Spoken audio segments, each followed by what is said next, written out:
आमचा सख्खा भाऊ येऊन करण्याच्या अगोदर आम्हाला एकनाथ शिंदे हे भाऊ लाभलेत आणि त्यांनी आमच्यासाठी रक्षाबंधनला अगोदरच उपहार दिलेला आहे. आपण आता विचारलं की भाऊ तुमचे सख्खे नाराज नाही का होणार, तर नक्कीच नाराज नाही होणार आमचे भाऊ. कारण आमच्या सर्व बहिणींच्या भावांना एवढा आनंद झालाय की आज मी एकटा बहिणींना सांभाळत होतो, पण आज माझ्या बरोबर माझा मोठा भाऊ आलेला आहे आणि त्यामुळे मलाही थोडाफार आधार वाटतोय. माझ्या बहिणींना आनंद देण्यासाठी माझ्या भावाने वाटेकरी घेतल्या, म्हणजे वाटा झालेला आहे, त्यामुळे मलाही आनंद आहे असं आमचे सख्खे भाऊही म्हणतात. नमस्कार, महाराष्ट्र टाइम्स ऑनलाईन मध्ये आपलं स्वागत आहे.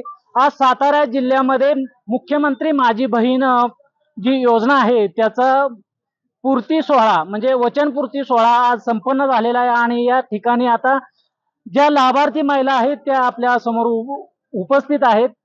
तर काय सांगाल तुम्ही? माझं नाव विद्या किसन चिकणे, मी आसगाव गावातून आले, आसगाव मधून आले. तर आमच्या गावात सर्व महिलांना 75% महिलांना हा लाभ मिळालेला आहे. आता थोड्याशा महिला बाकी आहेत, त्यांचं पण कार्य चाललेलं आहे की ज्यांचे आधार लिंक नाहीयेत म्हणून. आमचा सख्खा भाऊ येऊन करण्याच्या अगोदर आम्हाला एकनाथ शिंदे हे भाऊ लाभलेत आणि त्यांनी आमच्यासाठी रक्षाबंधनला अगोदरच उपहार दिलेला आहे पैशाचा याचा, त्यामुळे आम्ही एकदम खुश आहोत. जरी आम्हाला मिळाले नाही तरी 4 दिवसांना आम्हाला ते मिळणारच आहे त्याची खात्री आहे आणि आम्ही त्यांच्या पाठीशी सदैव राहणार आहे, खंबीरपणे राहणार आहे, निष्काळजीपणे. त्यामुळे आमच्या सगळ्या महिलांकडून, आमच्या बचत गटांकडून एकनाथ शिंदे साहेबांना आमचा आशीर्वाद येतो. या ठिकाणी लाडकी बहीण या ठिकाणी उपस्थित आहे, तर काय सांगाल तुम्ही? काय शिंदे साहेबांशी तुमचं बोलणं झालं का मध्ये? हो झालं ना. माझे नाव मंजुषा शंकर शिंदे, माझे गाव आसगाव आणि हे आता माझी बहीण लाडकी योजनेचे पैसे आमच्या खात्यामध्ये जमा झाले आहेत. कधी झाले ते जमा पैसे? 15 ऑगस्टला झाले आहेत. म्हणजे 2 दिवस अगोदर? 2 दिवस अगोदरच झालेले आहेत. काय आनंद? हो, खूप आनंद झालेला आहे. सख्ख्या भावापेक्षा आम्हाला त्यांनी खूप आनंद दिलेला आहे ह्याच्यातून. आणि ह्याच्यामध्ये सगळ्या महिला एकदम खुश आहेत. सगळ्यांना या योजनेचा लाभ घेता येणारच आहे. सगळेजण खुश आहेत. आता या पैशाचं काय करणार आहे तुम्ही? या पैशाचं काय, आता आपले काही व्यवसायासाठी लावणार आम्ही हे पैसे. तुमचं गाव कोणतं आहे? आसगाव. या आसगाव गावच्या सर्व बहिणी आहेत, मुख्यमंत्र्यांना भेटण्यासाठी आल्या होत्या. तुमचं मुख्यमंत्र्यांशी काय बोलणं झालं का, म्हणजे या योजनेबद्दल किंवा? प्रथम तर मी ह्या शासनाचं, युती सरकारचं आणि मुख्यमंत्री साहेबांचं अभिनंदन करते.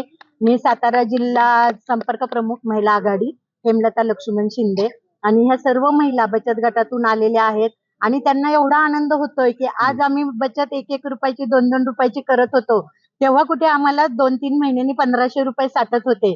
पण आज आमच्या भावाने म्हणजे मुख्यमंत्री साहेबांनी आणि हे सरकार भावाने अक्षरशः त्यांना 2 महिन्याची म्हणजे 3000 रुपये पाठवून त्यांना एवढं त्यांच्या मनाचं समाधान केले आणि त्यांच्या संसाराला तो हातभार लागलेला आहे. सर्व अगदी मनापासून युती सरकारला आणि मुख्यमंत्री एकनाथ शिंदे साहेबांना, शंभूराजे देसाई साहेबांना, महेश शिंदे साहेबांना खूप भरभरून आशीर्वाद महिला देत आहेत. त्यांच्या चेहऱ्यातून, डोळ्यातून ते दिसतंय आम्हाला की आम्ही जेव्हा महिलांशी बोलत असतो तेव्हा त्या सांगतात की आम्हाला खूप खूप आनंद झालेला आहे. आज भाऊ तर करतात, पण भाऊ वर्षातून एकदा आम्हाला चोळी बांगडी करतात किंवा 2दा भाऊबीज आणि रक्षाबंधन, पण हे आमच्या भावाने आम्हाला प्रत्येक महिन्याला चोळी बांगडीसाठी आणि आमच्या औषध पाण्यासाठी आम्हाला पैशाची व्यवस्था केलेली आहे. त्यामुळे आम्हाला खूप म्हणजे खूप आनंद झालेला आहे आणि सर्वजण सांगतात की आमचे सद्गुरू चरणी आणि आमच्या परमेश्वरा चरणी याच मुख्यमंत्री एकनाथ शिंदे साहेब, शंभूराजे देसाई साहेब, महेश शिंदे साहेब आणि सर्व युती सरकार, देवेंद्र फडणवीस साहेब, अजितदादा, ह्या सर्वांसाठी, ह्या सर्व महिला, आमच्या सर्व सातारकर महिला, संपूर्ण जिल्ह्यातल्या महिला साहेबांसाठी, युती सरकारसाठी परमेश्वराकडे रोज प्रार्थना करत असतात की त्यांना आरोग्यदायी आयुष्य लाभू दे आणि त्याचबरोबर हेच सरकार अखंड आम्हाला मिळत राहू दे आणि मुख्यमंत्री साहेब म्हणूनही आम्हाला एकनाथ शिंदे साहेबच लाभू देत अशी प्रार्थना सर्व महिलांकडून असते. सर्व महिलांना बरोबर आहे ना? जर आणि एक असं की आता जे तुम्हाला लाभ जो भेटलेला आहे मुख्यमंत्री एकनाथ शिंदे यांनी दिलेला आहे, तर त्यांचा अनेक वेळा ते म्हणतात सावत्र भाव सावत्र बाया असा उल्लेख बऱ्याच वेळा त्यांनी केला. तर काय सांगाल तुम्ही, नेमके सावत्र भाव कोण आहेत ते? सावत्र भाव भाजपच्या विरुद्ध विपक्ष आहेत ते म्हणायचे सावत्र भाऊ, आणि जे युती सरकारचे जे विपक्ष आहेत ते सावत्र भाऊ. तर आणि मला त्या एक सांगा की आता तुम्ही यांना भाऊ सुद्धा मानलेले, पण तुमचा सक्का भावानं दिलं नाही असं बऱ्याच वेळा उल्लेख केला गेला. तर मग तुमचा सक्का भाऊ असा रागवणार नाही का मग? रागवणार की, सक्का भाऊ आमचा रागवणार, त्याबद्दल आम्ही काही राग मान्य करणार नाही. हा. तशाच पद्धतीने आम्ही या सरकारकडून कुठे काय झालं तरी आम्ही पण राग मानणार नाही. पण हे सरकार पुढे म्हणजे फक्त 5 वर्ष नाही, येत्या सर्व वर्षांसाठी म्हणजे येऊ हीच आमची सदिच्छा, आणि यावी हे आम्ही हे करणार. तुम्ही बचत गटाच्या माध्यमातून इथं सर्वजण एकत्र आलेला आहात, तर तुमचं बचत गटाचं कार्य कसं चालू आहे आणि याला आता कसं सबळ मिळेल, म्हणजे आर्थिकदृष्ट्या कसं तुम्ही सबळ व्हाल? आता बचत गटाचं सबळीकरण खूप चांगल्या प्रकारे होईल, कारण का आता पाठीमागे म्हणजे सरकार आमच्या खंबीरपणे मागे आहे आणि आम्हाला निधी पण दिलाय, त्या निधीचा आम्ही चांगला उपयोग करू. तुम्ही काय सांगाल ते? निधीचा उपयोग करणार.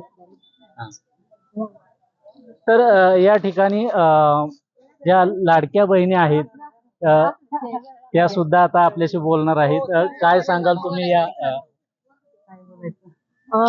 आपण आता विचारलं की भाऊ तुमचे सख्खे नाराज नाही का होणार, तर नक्कीच नाराज नाही होणार आमचे भाऊ, कारण आमच्या सर्व बहिणींच्या भावांना एवढा आनंद झालाय की आज मी एकटा बहिणींना सांभाळत होतो, पण आज माझ्या बरोबर माझा मोठा भाऊ आलेला आहे आणि त्यामुळे मलाही थोडाफार आधार वाटतोय. माझ्या बहिणींना आनंद देण्यासाठी माझ्या भावाने वाटेकरी घेतल्या, म्हणजे वाटा झालेला आहे, त्यामुळे मलाही आनंद आहे असं आमचे सख्खे भाऊही म्हणतात. आज साताऱ्यामध्ये मुख्यमंत्री एकनाथ शिंदे आले होते आणि ते सुद्धा सातारा जिल्ह्यातलेच आहेत. तर तुम्हाला काय वाटतं की भावाने इथे येऊन तुम्हाला ओवाळणी दिली वगैरे रक्षाबंधनची? खूपच चांगलं प्रयोजन आहे साहेबांचं, आणि महिलांना सशक्त करण्यासाठी हा खूप मोठा प्रोजेक्ट आहे. तर मला असं वाटतं की महिलांना जे काय 1,500 महिन्याला मिळणार आहे त्याच्यातून त्या अनेक व्यवसाय करू शकतात आणि त्याच्यातून स्वतःची पण उन्नती करू शकतात. अशा काही महिला आहेत की त्यांना महिन्याच्या अंती सिलेंडर भरणं, लाईट बिल भरणं याचे खूप मोठे प्रॉब्लेम असायचे. कुणाच्या ना कुणाच्या दारात जाऊन पैसे मागायला लागायचे, जे गोरगरीब आहे. पण त्यांच्यासाठी एक खूप सुंदर अशी योजना आहे आणि मी साहेबांचे खूप धन्यवाद करते यासाठी. थँक्यू. तर या ठिकाणी आज जी लाडकी बहीण योजनेचा वचनपूर्ती सोहळा झाला, त्या सोहळ्यानिमित्ताने या ठिकाणी खूप आल्या या महिलांना ज्या गेल्या 3 दिवसांपासून त्यांच्या अकाउंटमध्ये 1,500 रुपये जमा होत आहेत. तर या 1,500 रुपये जमा झाल्याने त्यांना अतिशय आनंद झालेला आहे आणि त्यांचे मुलांचं शिक्षण असो, मुलींचं शिक्षण असो किंवा इतर ज्या बाबी आहेत, म्हणजे लाईट बिल असो, या गोष्टींसाठी त्या आता त्या भरू शकतात. त्यामुळं आर्थिक अडचणीची जी चणचण असते ती आता बंद होणार आहे आणि या आनंदाने ह्या जीवन जगणार आहे. Santosh Rale, Maharashtra Times online, Satara.